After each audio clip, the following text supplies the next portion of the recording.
Patay ang isang kawari ng Philippine Navy at 3 miyembro ng CAFGU Active Auxiliary nang magkainitan habang nagiinuman sa Banawe, Ifugao. Ang buong detalye sa ulat ni Dante Gitu ng PTV Cordillera. Nagiinuman ang 4 na biktima at suspek sa kanilang mess hall sa Mount Police, Barangay Viewpoint, Banawe, Ifugao nung naganap ang insidente Biyernes ng gabi. Kinilala ang suspect na si CAFGU Active Auxiliary Jubilee Tuwao Banghuyo.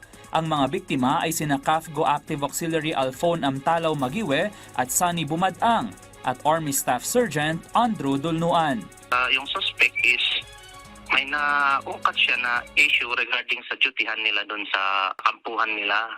Kaya ang itong enlisted na nila, patrol-based commander nila, kinausap siya na kung pwede is kinabukasan na nila pag-usapan para mas maganda yung explanation niya.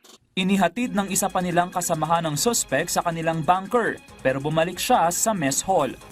Hanggang sa narinig na lamang ang ilang putok ng baril galing sa mess hall. Ayon sa mga testigo, nakita nila ang suspect na hawak ang M16 rifle na ginamit sa pamamaril. Sa salaysay ng isa pang nakakita, ang M16 rifle din umano ang ginamit ng suspect para barilin ang kanyang sarili. Ayon sa Philippine Army 5th Infantry Division, ito ang kauna-unahang insidente sa CAFGU na namaril ng kanyang mga kasamahan sa Northern Luzon. Ongoing po yung ating mga mental health programs, kaya nagkakaroon po ng visitation sa ating mga medical team together with the psychiatrists and psychologists to check on the moral and welfare ng ating mga sundalo, lalong-lalo na doon sa mga assigned sa field units, yung mga operating troops natin. Pinapaalalahanan naman ng Banawe Police ang mga residente kaugnay sa responsableng pag-inom ng alak at pagtitimpi ng emosyon sa anumang panahon.